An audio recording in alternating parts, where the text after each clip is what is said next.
Thank you, County Executive Olszewski. We're doing some Q&A right now. Now we're just going to go around, have everyone present some questions.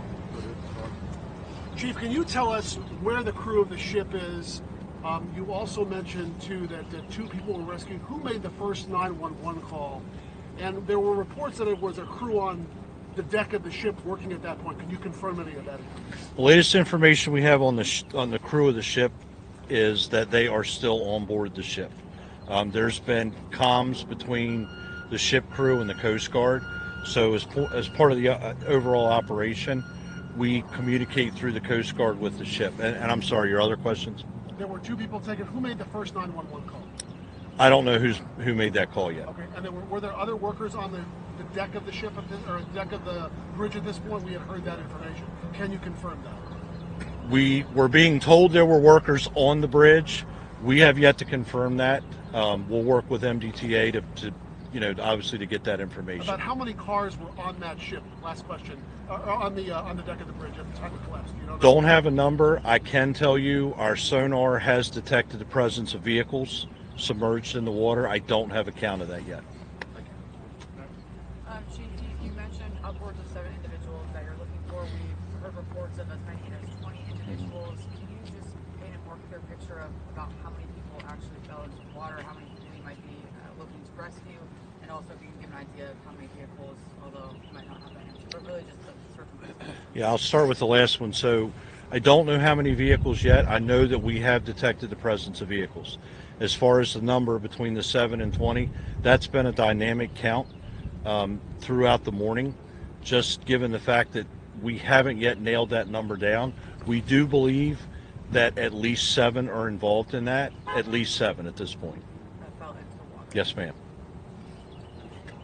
Yeah, and I know you said the crew was accounted for according to the Coast Guard on deck. Do we know if any of the crew members were part of these at least 7 people that may have been in the water? We do not. I'd like to ask, survivability in waters around this temperature is not very long. The ship focused to become more of a survival operation. So we'll be guided by our dive teams. We will determine what the temperature of the water is. The other issue that we have out there is this water is current influenced. So right now we think the tide is coming back in. That adds a bit of a challenge to us also. We can certainly dive in these conditions, but we have to take a lot of factors into play, right? The fact that there may be trauma involved, they have been in the water an extended period of time, but also remember we're battling darkness. So, it's quite possible that we may have somebody there that we've not seen yet, and as they work closer to the debris field, they'll obviously make those determinations.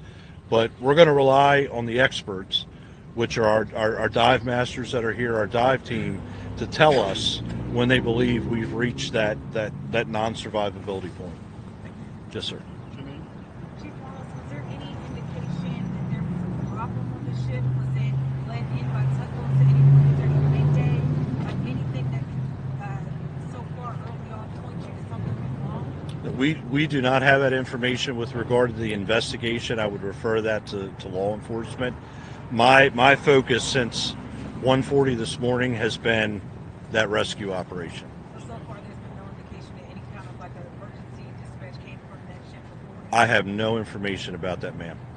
Have you been able to talk to the pilot, the American pilot on that bridge? The pilot on the vessel? Yeah. We have not talked to the pilot on the vessel. The rescue personnel, the rescue operation, we have not interacted. Just back over here. I don't have age and I'm sorry.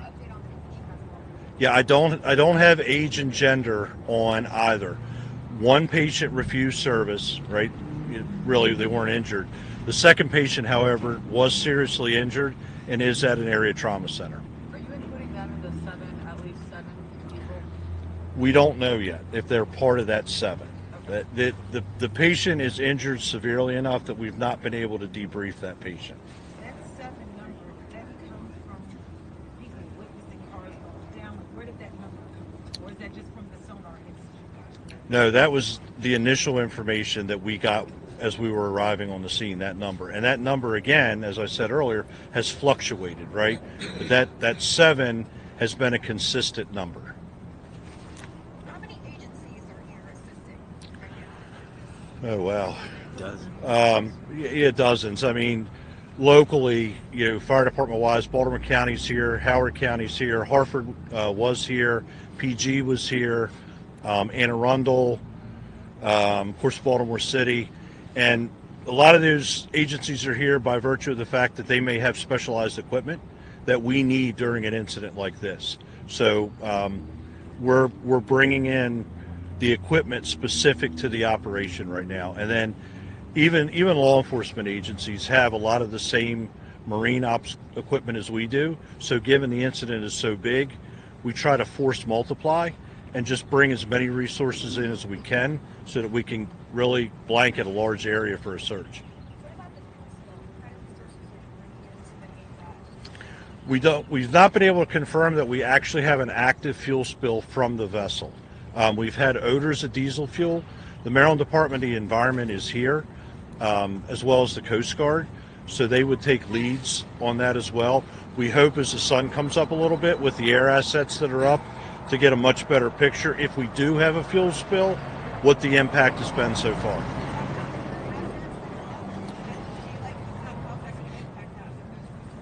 Yeah, Maryland State Police has been here. Foxtrot is also working this. There are 2 air resources right now. I don't know that we won't bring any more in, but right now they're the 2 primary. Air reconnaissance on something on the open water is it's an invaluable resource. And we've been very fortunate to have it, because as we put people out in the dark on the water to conduct searches, they have that degree of overwatch from those assets. So it's been an invaluable resource for us. Mr. Mayor, Mr. Executive, we're talking about search and rescue. I know that, and that's where the focus is right now. I was awakened to this news. We're all awakened to this news. I've seen the video. What do you make of the totality of this incident? What are you thinking about what you've seen and what this community's experienced?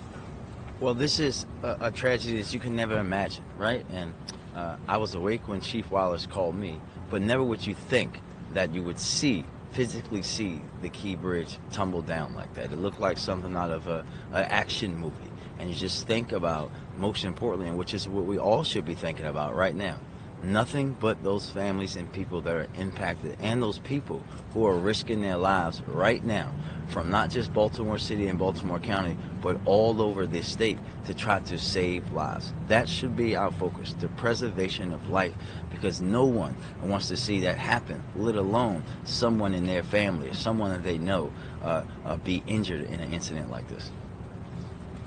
We'll take 2 more questions. Your thoughts That'll about be it. what this community's experienced this morning. Look, I think that folks are stunned. I think folks are reeling. And I think that's particularly true for people who are worried about their loved ones right now. I think there'll be plenty of time to talk about what this bridge means to the community, what it means for commerce. But at the end of the day, right now, this is about the humanity of people who are impacted and the men and women who are out there trying to save lives and recover folks off the bridge. So I think there'll be plenty of opportunity to talk about that. But really, right now and for the foreseeable hours ahead, this is really about focusing on the search and rescue efforts. And I want to just again thank the chief for his leadership and for all of the affiliated partners that we have working on this. Chief, I think there's the fact that this could have been intentional, that this could be some kind of act of terrorism or intentionally. That's not my focus here, ma'am. That's part of the law enforcement investigations. I would defer to the proper authorities for that. And actually, we saw something similar to this happen in Philly with 995 a portion of that came down. I know you said that you guys have spoken to Secretary of Transportation Has he made any comment about the assistance like we saw in Philly being rushed to get this? Thank you. I spoke with Secretary Buttigieg directly. He and his team said that they're going to obviously work with us throughout this incident and work with not just the city and county, but really the state of Maryland to make sure that we have every resource that he and the federal government can provide. How long is it going to take to rebuild this, Mayor? I think right now, sir, listen, we shouldn't even be having that discussion right now. The discussion right now should be about the people, the souls, the lives that we're trying to save. There will be a time to discuss about a bridge and how we get a bridge back up. But right now, there are people in the water that we have to get out, and that's the only thing we should be talking about. And to go back to the question about the terrorism, there is absolutely no indication that there's any terrorism, that this was done on purpose. Our criminal intel is working with the FBI and other federal and state agencies to get all the intel that we have, but there's absolutely no indication that it was intentional. Thank you, everybody. I want to thank you all. I will be advising you, updating you on next week. Will that be here, Kevin? That official update coming now from a number of first responders and authorities. We had Baltimore City Fire, the mayor, county executive Johnny Olszewski, a number of city council members as well. We learned a lot of information from those. So let's have a quick recap. This all started at 1:30 this morning. Time now 6:43 if you're just joining us. 6:43 this morning, a cargo ship called the Dolly was leaving that area, leaving Baltimore, crashed into the Francis Scott Key Bridge, and within moments that bridge came crumbling down, excuse me. Baltimore's only news helicopter, SkyTeam 11, is over the scene, and we're able to see a little bit more of that bridge collapse from the chopper now. Here's some video you see of the bridge coming down, losing power. The newest information we've learned from Fire Chief James Wallace is that they are looking for 7 people. They rescued 2 people from the water. One person they said is okay. The other person they said has gone to a trauma center and is in serious condition. So right now, the number of victims we're hearing about is 7 at this point. Now, the fire chief did make it very clear that this is at the moment preliminary information. There is still a lot to do. This bridge spans 1.5 miles, and there are a lot of crews out there in the water looking for survivors. He says it's a very active search and rescue at this point. They're using sonar, infrared technology. He says the crew is still aboard the ship that crashed into the boat. We're told there may have been workers on the bridge, but they were working to confirm if that was true as well at that time. And there's no word on how many vehicles went down when the bridge came down. We do know they're looking for at least 7 people. It was unclear. The fire chief wasn't able to say if the 2 people that they have rescued so far are included in that number of 7. But again, this is a very fluid situation, so those numbers will continue to change throughout the morning. Like you said, Lacey, that crew is still on that ship. They said they do not have any confirmed reports of an oil spill right now. It is unclear how many people are on that ship and what happened to that ship the moments before it crashed into the Francis Scott Key Bridge. Our Jennifer Franciotti is standing by. She has been with us all morning long. And Jen, obviously a crazy situation, for lack of better words. This is insane, something out of a movie. What can you tell us now from where you are as the sun is now coming up and we're able to see a bit more?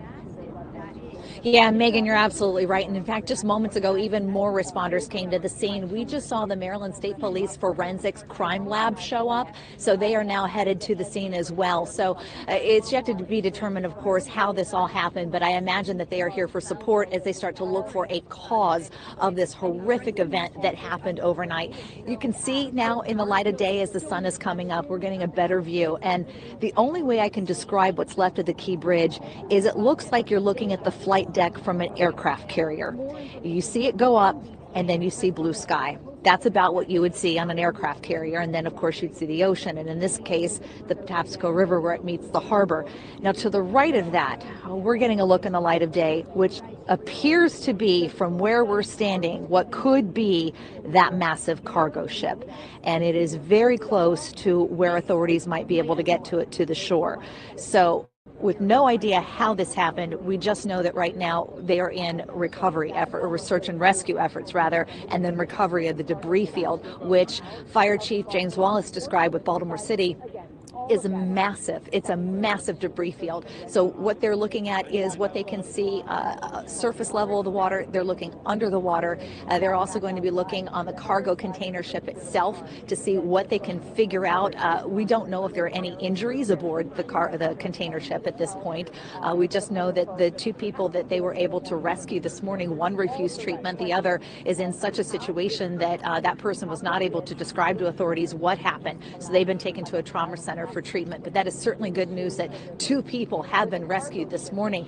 And so you can't give up hope in a situation like this. You have no idea what the situation is under the water right now. You have no idea if people have found a way to have an air pocket. That's a possibility. So you know that they're looking at every single possibility imaginable. They talked about using sonar in infrared. They talked about something called a UAV, which I'm imagining is some sort of an underwater aquatic vehicle that they're using to try to search. They've got eyes in the sky. That is one of the most crucial pieces of equipment that they have right now, because they can communicate down below what they're seeing. And we're not talking about a swimming pool here.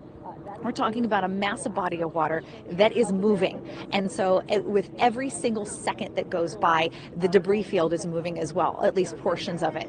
So the preliminary information that they had this morning is that 7 people were missing, but that number could go way up. We have no idea exactly how many vehicles were on the Key Bridge when it came down.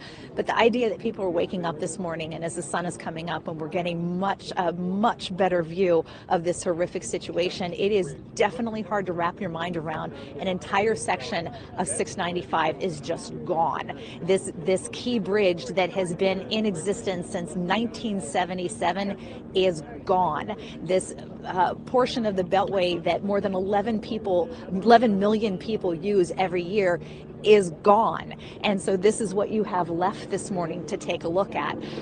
Hearing from Mayor Brandon Scott talking about his heart goes out to the families right now. So many family members are waking up this morning wondering where their loved one is. They know they went to work this morning, or maybe they were traveling to see other family members, or there's an untold amount of locations that they could have been heading to, and they're just not answering their phone this morning. And so how horrifying that situation is.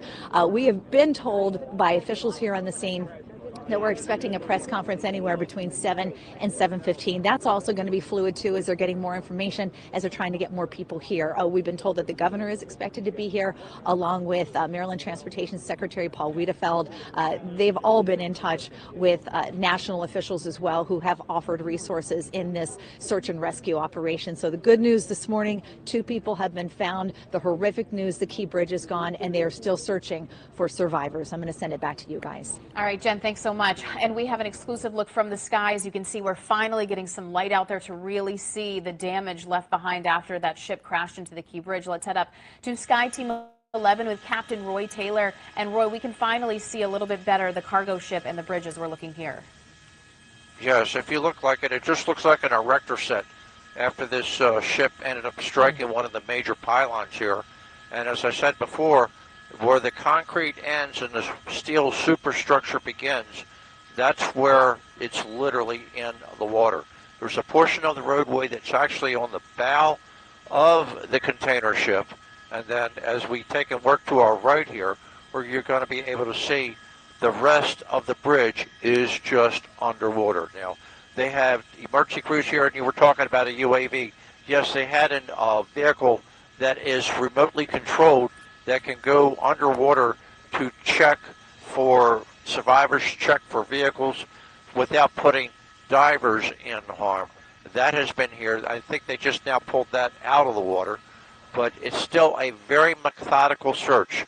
You have the United States Coast Guard, you have the Maryland State Police with their helicopter unit, you have Baltimore County Police, their helicopter unit, you have the Raven, which is the Army National Guard, that is here as well, conducting rescue operations. I see about maybe a half a dozen, I would say, vessels that are sitting here waiting to assist with the container ship. They're tugboats that are pretty much stationed just on the northwest side of the bridge here, waiting instructions as far as if they are to pull it off or what the status is.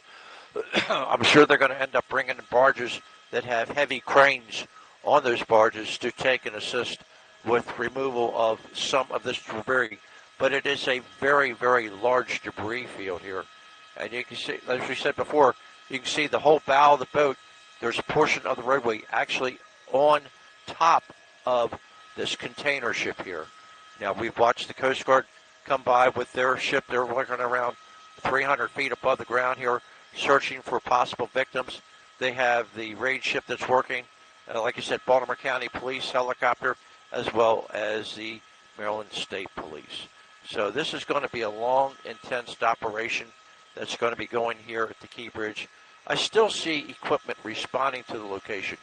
And I just take a look over towards the 895 and I-95 section working its way towards the Fort McHenry Tunnel and the Harbor Tunnel, and the traffic is a lot heavier than normal going in that direction. I look down towards the Bay Bridge, and there are numerous ships that are down there just south of the bridge waiting to come into port, but that's not going to happen anytime soon. I don't know what arrangements that they're going to be able to make, maybe go to a different port to offload their cargo. But right now, there is no movement that's able to go in or out of the Baltimore Harbor while they deal with this catastrophe here. Unless you have questions, if we get more, we'll update you reporting live in SkyTeam 11. I'm Captain Roy Taylor. Captain Roy, thank you so much. And I mean, it is just one time you hardly ever hear silence is when you see a picture like that. It's hard to imagine how this could have happened. It went from a question this morning of the Key Bridge collapsed to the Key Bridge collapsed. Yeah. And Chelsea, I know Captain Roy was just talking about it. This is not just affecting the road and the bridge for travelers and commuters, but boat traffic as well. We've been looking into that as well. The entire marine terminal is just shut down into Baltimore. So, gosh, what a scene. I mean, the Key Bridge, such an iconic structure Just in celebrating Maryland. 47 years. Absolutely. It is slowing traffic down. We're already seeing delays on some of the other major thoroughfares. You basically have three options at this point if you typically travel the east side of the Beltway. You can use I-95, 895, or you can go all the way around the west side of the Beltway this morning. Just a reminder, if you are going to be transporting any hazardous materials, including propane, that's prohibited through the tunnel, so you'll have to use the western side of the Beltway. Let me zoom you in to show you a look at 895, where we are dealing with conditions as slow as about 11 miles per hour as you approach Maryland 150 this morning. So slow conditions are definitely impacting the commute. Looking at the Baltimore Harbor Tunnel, a live look showing volume has significantly increased. It's a 13-minute drive from the 95 split through the Harbor Tunnel this morning. Right now, it'll take you 12 minutes to get from 695 through the Fort McHenry Tunnel. And a reminder about height restrictions as well. Through the Baltimore Harbor Tunnel, vehicles 13 feet and 6 inches or taller are prohibited through that tunnel. Vehicles 14 feet and 6 inches or taller prohibited through the Fort McHenry Tunnel. That's I-95. As we get it, but no one has seen anything like this. This has never happened, and it's always, of course, the reason why they do safety inspections, trying to check the structural integrity of these bridges. You can bet that that conversation after today is going to be held in every city and every country in America after what happened here overnight. And that's the latest from Dundalk. I'm going to send it back to you. All right, Jen, thank you. And as you can tell, Megan has stepped out with extensive news coverage. We expand our team coverage. So Jason is joining me now so we can continue to keep you updated throughout the morning on this massive news story. Yeah. I'm sure you woke up to it this morning hearing the Key Bridge collapsed. It's very jarring. Right. And the first thought, at least for me, was being at Fort McHenry and seeing that majestic sight out on the water. And to think that you could stand in that spot and not see it. Is something that I just I can't fathom. I've woken up to a lot of different videos before in my life. Something like that is not something I'd expect to see this morning. And you were born and raised here. I feel like the Key Bridge is such a significant visual impact in a place that, you know, I don't know, there's probably 99% of people who live in and around Baltimore have been on the Beltway and probably over the Key Bridge. Listen, cities have skylines and they have songs that go with them. They have all things that kind of identify with. And this is one of those things, like you said earlier, like the Bay Bridge. This is one of the ones in Baltimore that you expect to see.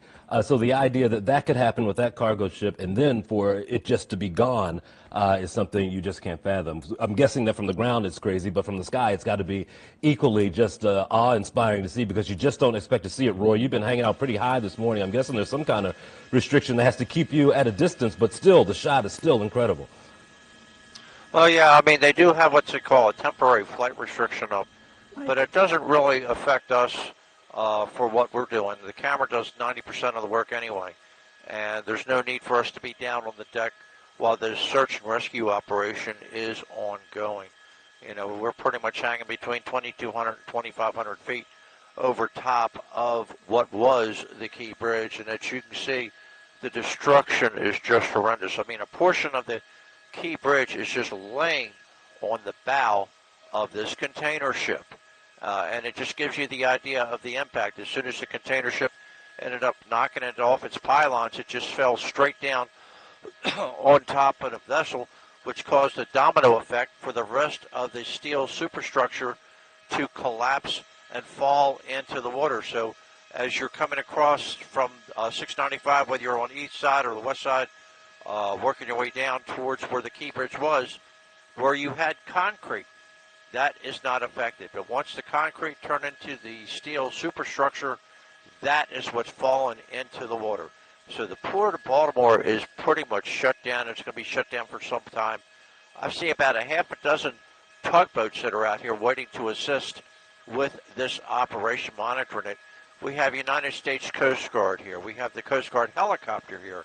We have numerous police from Department of Natural Resources, Baltimore County Police, Baltimore City. We have fire boats from Baltimore County, Baltimore City, Anne Arundel County, and other agencies that have responded here to assist. They actually have vessels that are holding underwater recovery or UAV units searching the area of the Key Bridge where the roadway has gone down. So figure out this is going to be shut down for a long time. Port of Baltimore is closed. We can see numerous vessels that are waiting south of the Bay Bridge that were waiting to get up here. That's not going to happen. We're seeing heavy traffic on 895 and I-95 as well, because now with the Key Bridge being gone, there's no means for them to take and circumnavigate to avoid major traffic issues. So we're still trying to monitor the situation as we can. If you have any questions, shoot it out to us. If not, reporting live at SkyTeam 11, I'm Captain Roy Taylor. All right, Roy, thank you. All right, and we continue to focus on the impact this bridge being down will obviously impact both vehicle commuters as well as marine commuters this morning. Some air in terms of what Captain Roy was saying. Chelsea's been covering this all morning. Chelsea, we've learned more about the water temperature as well as how deep it is there too. Yeah, and thankfully today waves are less than a foot on the water, so that should be more helpful in terms of rescue and recovery efforts, but it's just so hard to believe that such a landmark in Baltimore is just gone this morning. We do want to talk to you about the alternative routes that you're going to need to take. You have about 3 options if you're going to be traveling by car or truck this morning, but keep in mind if you're transporting anything hazardous, even materials like propane are prohibited through the tunnels, so you'll have to use the western side of the Beltway on 695. You can otherwise use I-95 or 895, but they're starting to get jammed up, especially approaching Maryland 150. Right now, 895 speeds in the southbound direction are only at around 7 miles per hour. Speeds on 95 in the southbound direction are around 18 miles per hour, so it's getting slow out there this morning. Speeds through the tunnel are in the red. This is very slow compared to what we typically see this time. I'm Captain Roy Taylor. Hey, Roy, a quick question, because you've known, looking at things from the air and working for the police department. When you're doing a search like this, you always hear about grids. Describe how that works as like a helicopter is following a grid and looking and searching. Is that how you're doing something like this, or is this just line of sight? You're hoping to find something reflecting out there. Well, they're actually doing circular patterns around the bridge area. So they have units that have been working on the east side, and they have units that have been working on the west side of the bridge, conducting searches. And it's a methodical, just going around in circles, utilizing the telemetry on board the ship to monitor where they've been and if they've seen anything. They have thermal imagery on board those aircraft that they're hoping to pick up any type of signs of, detection of either personnel or bodies or vehicles. They have, just so much technology that is involved with this search and rescue operation here.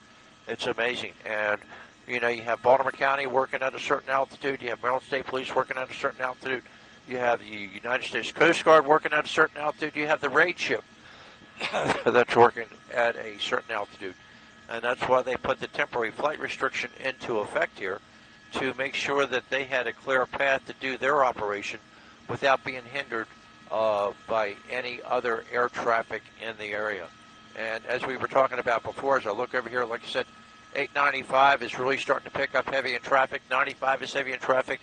And south of the Bay Bridge, a lot of vessels that are there that were waiting to get up into the harbor, and that's not going to happen. So as we get more, we'll update you. Reporting to SkyTeam 11, I'm Captain Roy Taylor. Captain Roy, while we have you, one last question. I know you're zooming in a little closer to the cargo ship. We've been wondering all morning. It was dark, but we couldn't tell. But does it appear that there's any concerns about that cargo ship sinking or going down with the bridge falling onto it? Does it seem like it's pretty much intact other than that front part?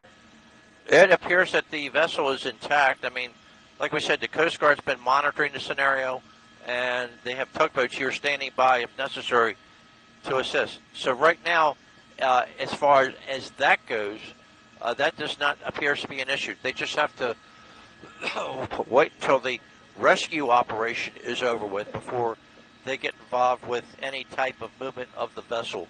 But I don't see this vessel sinking. It looks pretty much intact. All right, Captain Roy, thank you so much.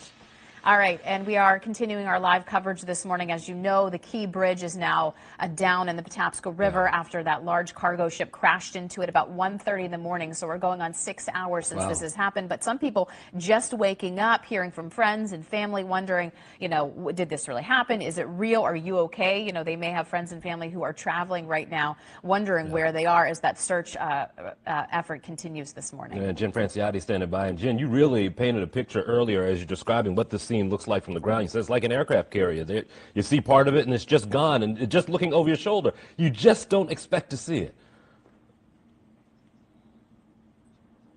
Here in the light of day, you just see the blue sky behind it, and you're thinking that that's exactly what you're looking at. You're expecting to see an F-16 just sort of take off at any moment, and that's what used to be the Key Bridge. And then to the right of it, you can see the cargo container ship right there, and you can see where it would have gone underneath the bridge and where it is still stuck right now. And then you see portions of the Key Bridge right next to that. And of course, we just heard from Maryland Transportation Secretary Paul Wiedefeld talking about the fact that there are a lot of questions that they just don't have answers for right now, really. They have more questions than answers at this point. And the only thing we do know for sure is that they were able to rescue 2 people this morning. One person refused treatment at the scene, and the other person in such a shape that that person had to be taken to a trauma facility. We're really not sure how they're getting the number 7 people. That may be the amount of people that were working construction on the bridge at the time. We just don't know. They don't even know how many people were working on the bridge at the time. We know that they were doing some sort of concrete work. We don't even know if those contractors were state workers or if they were contracted by the state to be there. So at this point, they don't have a number of exactly how many vehicles went from the bridge plummeting into the water.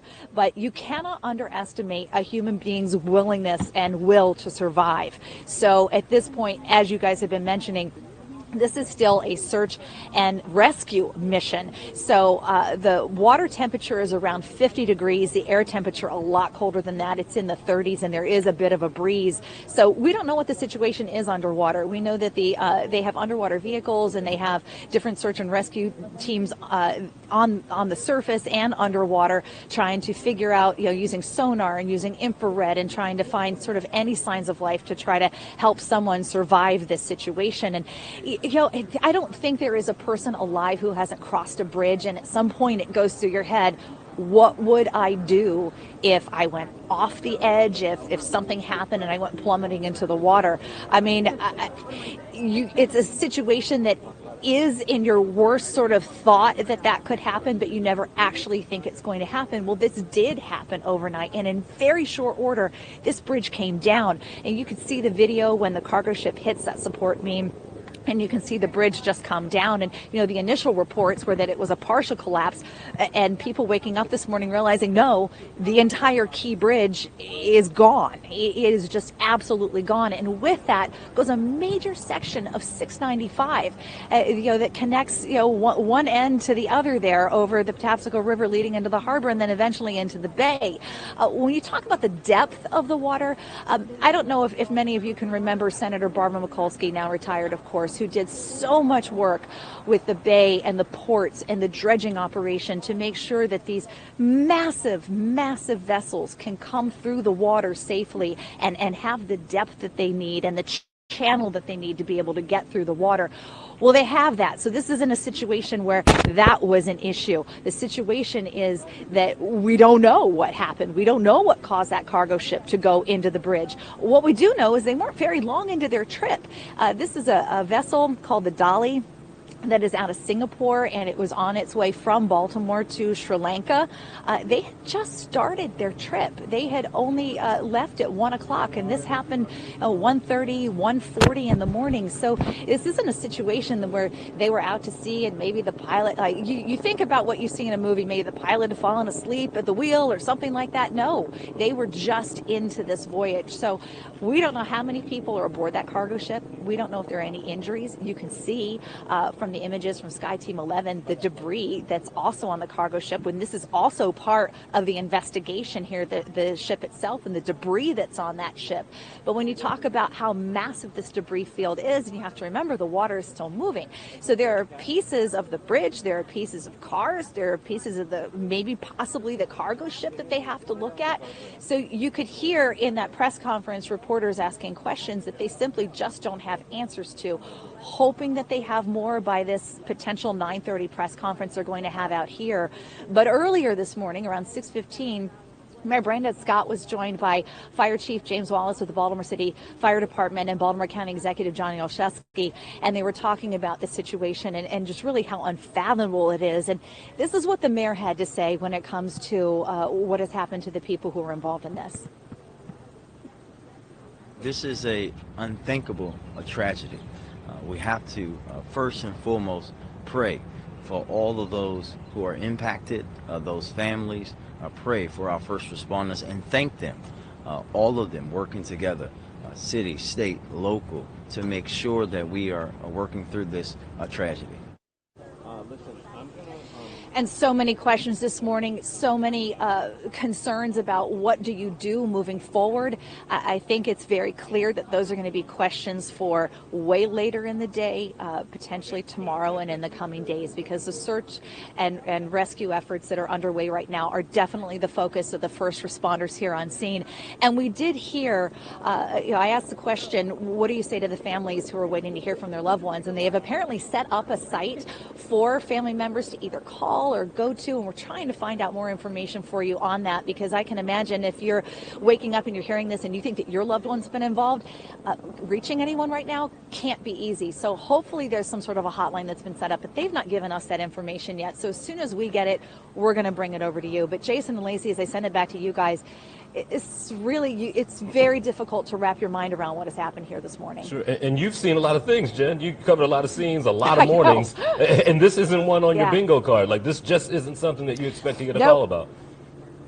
Nope, not at all. You know, flooding in Ellicott City, that was horrific. You know, Lacey was there, boots on the ground, when that happened this very last time. And then, you know, a million years ago, back in 2001, we had that horrific train collision inside the Howard Street Tunnel with a fire that burned for days and days. And I remember being set up on 395, you know, the sky ramp of 395, and every single reporter behind me. And there we were, because it was shut down and downtown was shut down. This is on that scale. This is on Ellicott City flood level. This is on, you know, the Howard Street Tunnel. This is on a national disaster scale right here. I'm getting calls from stations in London that want me to do reports from that for them right now. So, I mean, this is all eyes of the world are on Baltimore, Maryland this morning. And the response is always incredible, too, as we watch the number of, you know, flashing lights behind you rotate and change. I mean, it comes from all over the area, and it just doesn't stop throughout the day. It really shows you the benefit of that whole mutual aid. You know, guys are ready to go. Absolutely, and the importance of communication between all these different agencies. I can't imagine what it's like to try to coordinate something on this scale. I mean, you're talking about port traffic is shut down right now for vessels, so you've got that to consider. An untold amount of vessels that are still making their way up the East Coast right now don't even understand where they're going to be stopped at this point. So the ripple effect is just going to continue. I mean, it is like dominoes, and it just goes and goes and goes. All right, Jen, thank you so much. And this is just the very first paragraph in a very long book of what's next for the Key Bridge. You know, this is something that will take a very long time to process all the information. You know, first the victims involved, how many, who are they, their families, the people, the divers, the rescuers who are hard at work, left their families to go out there to help. Then we take into account the port traffic and the economy here in Baltimore, and then the road traffic for commuters. So there's a lot of elements here that have come into play. Chelsea, we've been talking with you all morning about the boat traffic, about the vehicle traffic. I mean, a section of the Beltway is gone. So many people's lives have changed from this moment forward. For every single morning, every single afternoon, having to take likely an alternative route. If you live near that area and typically would take the Key Bridge, you're going to have to take a different route for the foreseeable future. So let's talk about some of those alternative routes this morning. You have three options here. You can take 895, you can take 95, either of the tunnels, or you can even go all the way around the Beltway. Needless to say, this is going to increase your time as far as drive time is concerned, and then also increase volume as far as traffic volume is concerned. Vehicles that are going to be moving through the tunnels, please keep in mind that hazardous materials are prohibited, including propane, through all of the tubes. You'll have to use the western side of the Beltway this morning. We're dealing with very slow speeds, especially in the southbound directions on both 895 as well as 95 this morning. On 895, speeds as slow as 7 miles per hour as you approach 50 for folks that are trying to make their way through the tunnels. Tunnel commute times are in the red. It is taking almost quadruple what it normally would to get through the tunnels. 23 minutes from the 95 split through the Harbor Tunnel, now a 19-minute commute from 695 through the Fort McHenry Tunnel this morning. There's also height restrictions in the tunnels, so if you typically operate a large vehicle, please keep this in mind if you would typically, cross the Key Bridge. The height restrictions are as follows. On 895, vehicles 13 feet and 6 inches or taller are prohibited through the Baltimore Harbor Tunnel. On 95 through the Fort McHenry, vehicles 14 feet and 6 inches or taller are prohibited through that tunnel. So please keep that in mind as you continue to make your plans this morning with these alternative routes. Again, you have three options. We're talking about either of the tunnels this morning. You also have the option of taking the Beltway all the way around. However, just keep in mind this is going to add a significant amount of time onto your commute this morning, especially when you factor in the additional volume that's already out there on the roadways. I'll continue to keep you updated on these alternative routes and your options out there, as well as drive times and volume. I'll send it back to you for now. All right, Chelsea, thank you. Busy morning for all around right now. We've had Jen out there. Also, Janine's been standing by live as well near the scene. Yes, Janine has been speaking with people all morning, hearing their initial reaction, the shock of the Francis Scott Key Bridge crashing and tumbling into the water after that container ship crashed into it. Janine, you've been standing by all morning. What are people saying in the area that you're in now? They're shocked. I mean, who wouldn't be when you see video where you are waking up and told the Francis Scott Key Bridge has come down? People here thought it was an April Fool's joke. They thought it was terrorism. They just were in complete disbelief. So many people came down here to even see for themselves, which we asked you, stop coming down here, because this is where the emergency vehicles are getting through in this area. We've seen so many of them come through. State Police Crime Scene, Maryland Department of the Environment, all of the emergency response teams, Ballard Marine Construction. We've even seen MTA buses escorted through. Also, many of the trucks, especially in the early hours, did not know that the Key Bridge was down. So we've seen oil tankers and tractor trailers have to come through here and be turned around by Maryland State Police. So this has been a very, very busy area this morning. It is just, you see an oil tanker coming back out. We saw that one going down earlier. It's just been a slew of activity in this area this morning, Megan. As the sun comes up, we're seeing more and more images as the sun comes up, and it's quite shocking to see. You were talking to someone earlier who told us that they drive over that bridge every day just to see their family, to get to and from home. Talk a little bit about what those folks are saying now. And you're right there at that Royal Farms near where the bridge used to be. Those cars that are having to turn around, how do they not know about this at this point? And what are they kind of saying as they see this? Well, I can tell you the traffic of cars that are coming through here to have the U-turn has completely drastically slowed from this morning, where it was a steady flow again in the early hours after this happened. Now we're starting to see that less and less. But so many people, if we turned around, you can see are still out here because, again, they're in disbelief. People like Mike Brown that you said we spoke to this morning travel that bridge 3, 4, 5 times a week. This is their daily commute. There have been several people that I've spoken to this morning. This is how they go see their loved ones, or this is their way to work, or, you know, the Mike Brown lives on this side, his brother lives on the Dundalk side. So that's just their average daily commute back and forth. And now it's going to add 30, 45 minutes to an hour to their commute every day. Many people telling us, look, the tunnels are already slow. They're usually backed up. Now they're going to be even worse. You know, people here on this side of town are really rethinking their daily activity, their daily lives. We're not just talking about going and visiting people on a Sunday for a Sunday dinner. We're talking about going to work, going to the store. Just your daily commute every day has been disrupted. And many of them, though, acknowledging that's not their priority right now. Their thoughts and prayers are with the people who still need to be rescued. They're with the people whose lives may have been lost. And so there's a very real sentiment here of shock, dismay, even probably frustration in the days coming, in the months and possibly years. But right now, it's just very much heartfelt. There's shock, and then there's heartfelt sentiments going towards those families that have been impacted. Thank you so much. We do know that 2 people have been rescued so far. One of those people is in very serious condition. We heard that from the fire chief earlier this morning, that they've been unable to brief that person because their injuries are so serious. And we do know that they're in a trauma unit right now. Yeah, Captain Roy Taylor has been above the scene all this morning. And Roy, you brought up a good point. We've been talking about the car traffic, but I'm guessing that cargo traffic waiting to get in the area from the Bay Bridge, I mean, that's going to be stacked as well. We're getting an idea of just what commerce means here in Baltimore. Exactly right. And you know, they got to bring barges up here with heavy cranes just to lift the remnants of the Key Bridge out of the water and clear the channel.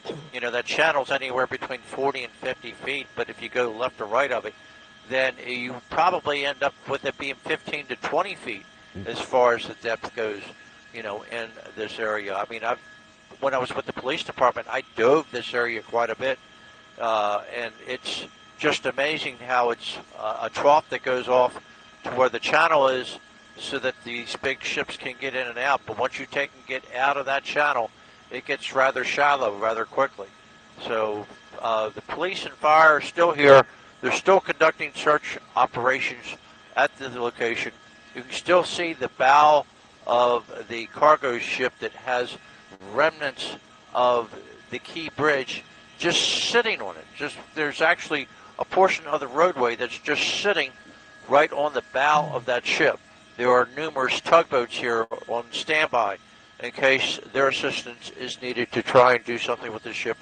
But I don't see it moving until they're able to lift the portion of the Key Bridge off the cargo ship, and then they'll be able to take and pull it back to port and deal with it there.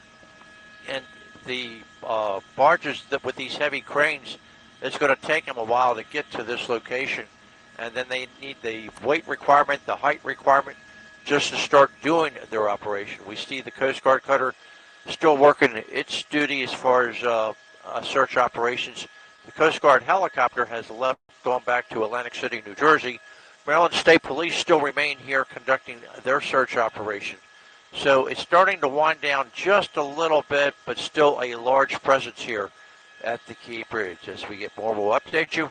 Reporting in SkyTeam 11, I'm Captain Roy Taylor. Hey, Roy, you have good knowledge out there in the water. Describe the job of a pilot. I think some folks don't know exactly what the pilot does as far as when ships come into port. These ladies and gentlemen, they come out from Baltimore to help guide a ship through the water, correct? That is correct. And you have a individual that is placed on board the vessel that is very familiar with the water and the channels here in the Baltimore area. And they will take and maintain control and operation of the ship vessel here as it works its way through the harbor.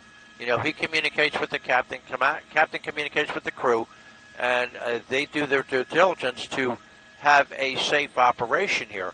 Once the ship is clear, then the harbor pilot, comes off the vessel by means of another boat, and then the captain takes over the ship and continues his journey wherever he has to go to. But like I said, I just don't understand with a ship pilot, you have a fully cargo vessel, it just left, within 30 minutes of the collision, and then you have tugboats that are on the standby in case the vessel runs out of control for some reason. They would notify the tugboats, hey, we've got a problem, and the tugboats would in turn try and deal with assisting this cargo vessel. So there's a lot of questions that need to be answered, and we just don't have those answers right now. So we're going to send it back to you in the studio, reporting to SkyTeam 11. I'm Captain Roy Taylor. Thank you, Roy.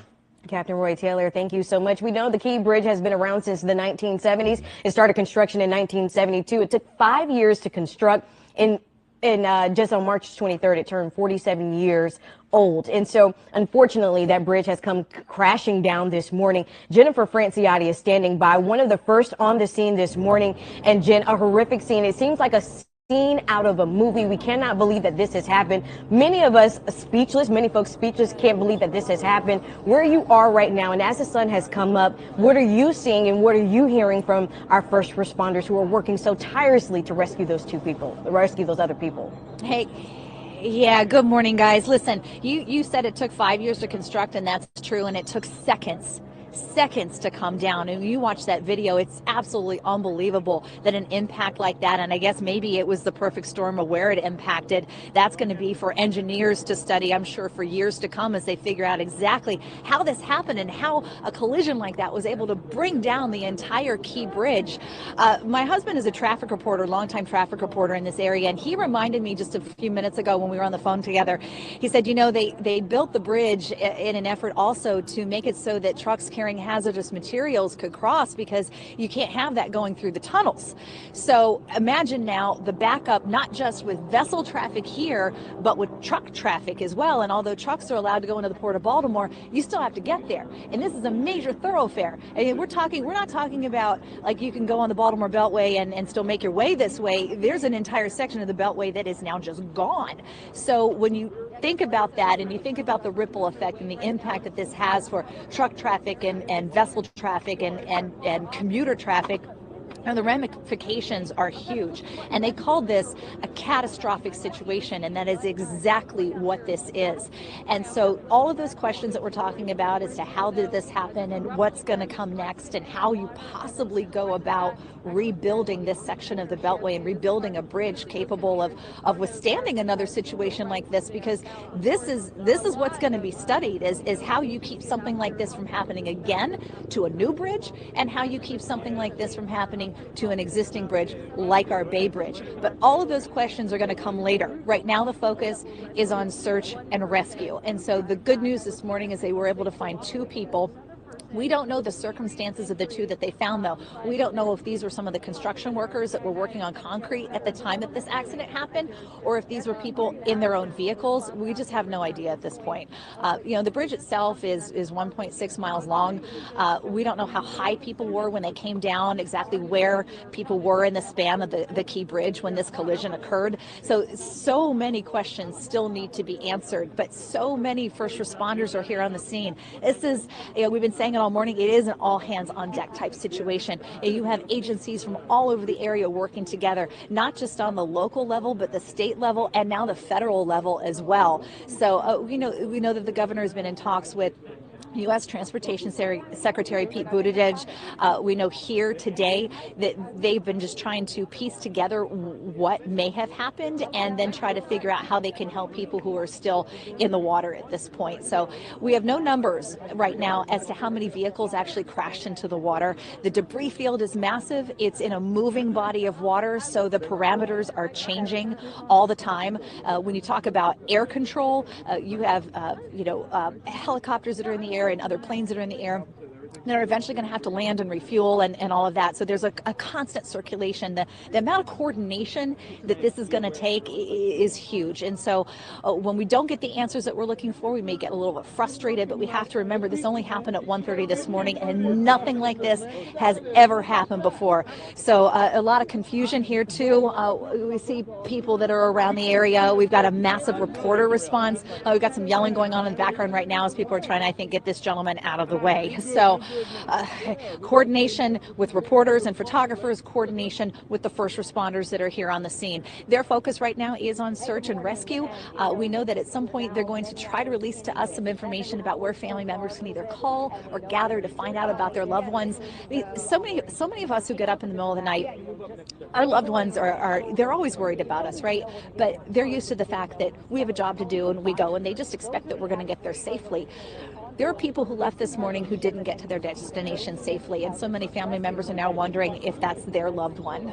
So the focus right now is trying to find them, try to give them some answers, and right now answers are few and far between. That's the latest from Dundalk. We're going to send it back to you guys. All right, Jen. If we have a chance, we go back to that picture as we come to Chelsea, that picture of the Key Bridge from SkyCam. I mean, it's a picture we see, Chelsea, all the time when we go to our weather shot, just to get an idea. The landscape is changing. Doesn't even look like Baltimore. And so now we have a lot to deal with, as we've been talking about throughout the morning. When you get on the Beltway today, there are going to be some changes. You said there's some options, 3 that might work, but they're all going to be heavy. Yeah, and it's all going to take you longer, not only because the distance is going to be farther that you have to travel, but also you're dealing with more volume because everybody else who typically would take the Key Bridge is going to be using these alternatives as well. Your options here, I-95, 895, or even going all the way around the west side of the Beltway as your option number 3. And if you're transporting hazardous materials, that is the option you are going to have to take because they're prohibited through the tunnels. Now, we're very slow this morning, especially on the north side of the tunnels. Traveling southbound on 895, speeds are only around 7 miles per hour approaching the tunnel as we deal with this increased volume. 21 miles per hour this morning on 95 southbound. We're also dealing with slow conditions on the west side of the Beltway. Right now, top speeds only about 30 miles per hour. That's on the outer loop. Here's a live look at both tunnels, and we're talking about quadruple the time to get from point to point through these spots that I typically watch in the morning. The Baltimore Harbor Tunnel, you've got from the 95 split, a 24-minute drive now, a 21-minute commute from 695 through the Fort McHenry Tunnel. Just please keep in mind that there are height restrictions with the tunnels. On the Key Bridge, you likely were able to take taller vehicles, and you certainly can as you make your way around the west side of the Beltway, but your height restrictions are as follows: 13 feet to 6 inches or taller prohibited through 895, the Baltimore Harbor Tunnel, and then anything taller than 14 feet 6 inches prohibited through the Fort McHenry Tunnel on I-95. We'll continue to monitor these alternative routes. I'll send it back to you. Chelsea, thank you. We are awaiting more information from authorities as this Key Bridge has come crashing down, so we're going to be checking in with them in a minute. But Jason, we've been talking about this. This happened around 1:30 this morning. All of Baltimore and the surrounding region waking up to the Francis Scott Key Bridge crashing into the Patapsco River. This water is very cold. We are in the middle of seasons changing. We know that there are a number of people. 2 people have been rescued so far. They're still searching. The number they've been using is 7 people. They told us those 2 people have been rescued, one in such serious condition they've been unable to brief that person. Yeah, I think the vocabulary has been telling. Catastrophic, the mayor saying unthinkable, and we heard in the live shot before just disbelief. And when you see, we were talking about that shot from SkyCam, that's supposed to be a beauty shot. We use that to show people this is what you're waking up to in Baltimore. And today you're waking up to tragedy. And it's just hard to imagine the number of ships that come through there on a daily basis and do it unscathed. You know, we only tell the story when, you know, the plane doesn't land or the ship doesn't make it to port. And this is one of those moments where every day we see ships make it through underneath this Key Bridge without incident. And today is one of those days a difference made. Again, this is a bridge that's been around since '77, and as Jennifer said, you know, it goes up in 5 years and comes down in seconds. Janine Donaldson's been here since bright and early, or dark and early, when you get out there. She's near the bridge. Hawkins Point, I believe, is the location, and she's been talking to people as they've come through. It looks like you've got some company now. It is just, I can't wrap my head around how quickly this all has happened. I mean, like you said, it happened in seconds, Jason. And look, this is the timeline that Baltimore City Fire Chief Wallace gave us. He said 1:40 that 911 call came in as a water rescue near the Key Bridge. Now, I did speak with a fire of everything less than an hour when I know that my phone first rang. And, you know, first from the mayor of Baltimore and also from our chief of staff. And it was, we know the Key Bridge. I've ridden over the Key Bridge countless times. So many of us know the Key Bridge because it is our normal commute. This is a place that is a normal commute route for over 30,000 Marylanders every single day. And so to hear the words that the Key Bridge has collapsed, it's shocking and heartbreaking. And immediately the first thought and the first ideas go back to what happened to the people.